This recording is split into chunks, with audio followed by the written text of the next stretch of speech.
대약진 운동과 문화대혁명. 중국은 1958년부터 국가경제건설 2차 5개년 계획을 실시했다. 공업 부분에서는 철강을 중심으로 발전 계획을 구상하고 농업에서는 곡물의 생산량을 늘리는 쪽으로 목표를 잡았다. 당시 우방국 소련은 인공위성을 발사하는 등의 국제적 행사를 진행하고 있었는데 이에 자극받은 모택동은 15년 이내로 철강 생산량에서 영국을 따라잡겠다는 캐치프레이를 내걸고 생산 부분의 대약진 운동을 펼쳤다. 대약진 운동은 마오쩌둥의 주도로 진행된 농공업 증산 정책이었다. 중국은 당시 농업국으로 국가 발전의 유일한 수단은 오직 농업뿐이었다. 농업 생산량을 늘리기 위해 한정된 농지에서 곡물을 빽빽히 심고 땅을 깊게 파는 밀식과 심경을 이용했다. 그러나 이 방법은 오히려 생산량을 감소시켰고 58년부터 시작된 자연재해가 61년까지 지속되면서 농업 생산량은 급속한 감소를 보인다. 1958년에는 참새를 해로운 새로 규정하여 참새잡기 운동을 벌였다. 이로 인해 수많은 해충이 창궐하여 대흉년이 들었다. 1960년에는 총 농경지의 절반이 가뭄, 태풍, 수해에 휩쓸렸으며 농토와 농산물을 잃었다.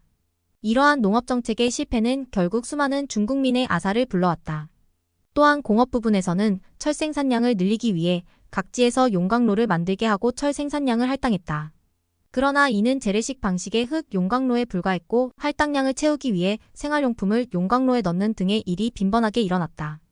할당량을 위해 농기구를 용광로에 넣어 고철로 만들어 납품하는 웃지 못할 일이 일어났다. 게다가 여기에 사용한 연료인 나무가 마구 베어지면서 결국 수해의 원인이 되기도 하였다. 여러모로 총체적 난국이었다. 농업, 공업에서의 대약진 운동은 실패로 기결되었다. 이로 인해 대기아가 발생하여 약 2천만 명이 넘는 중국인민이 사망했다. 1959년 팽덕회는 이러한 모택동의 잘못을 비판하고 실각하기도 했지만 국가주석과 당주석이 분리되면서 모택동은 국가주석 자리에서 물러났다. 중국 전역에서 아사를 피하기 위해 진흙과 잡초를 먹으며 생존 경쟁을 펼치는 지옥도가 펼쳐졌다.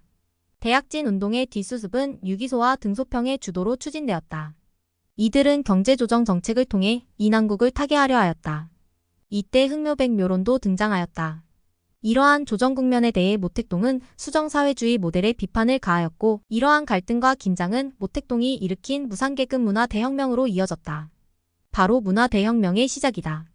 문화대혁명은 1965년 11월 10일 상해의 문해보에서 시작되었다. 당 중앙이 다수파를 저격한 이 사건으로 모택동은 중앙문화혁명 조소를 출범시켜서 투쟁을 확산시켰다.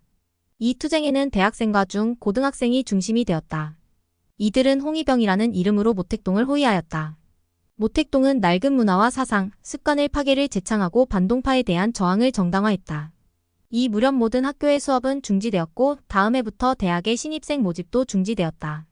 학교와 교수, 교사를 비판하면서 시작된 홍위병 투쟁은 천안문 광장에서 문화대혁명을 축하하는 100만인 집회를 성공시키면서 본격적으로 시작되었다. 이들은 기성 권위와 가치를 부정하면서 전국의 낡은 것들을 파괴하기 시작했다. 덕분에 중국의 모든 문화재와 서적은 이때 불타버렸다.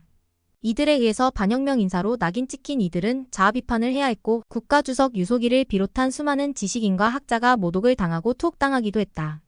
전국적으로 번져버린 홍위병 운동은 내부의 갈등과 노동자, 농민의 대립을 수반하면서 걷잡을 수 없는 혼돈을 만들어냈고 점차 폭력적 양상을 띠었다. 대약진 운동으로 수많은 인민을 죽인 모택동은 결국 다시 정권을 찬탈한다. 모택동은 1968년 후반 홍위병을 모두 농촌에 보내버렸다. 홍위병이 도시에서 추방되면서 문화대혁명은 어느 정도 종결되었고 이들이 만들어낸 새로운 권력은 혁명위원회와 인민의 반군이었다. 홍위병 운동은 1976년 9월 모택동이 사망하면서 결국 완전히 역사 속으로 사라지게 되었다. 문화대혁명은 혁명의 탈을 쓴 권력투쟁에 지나지 않았음을 보여주는 대목이다.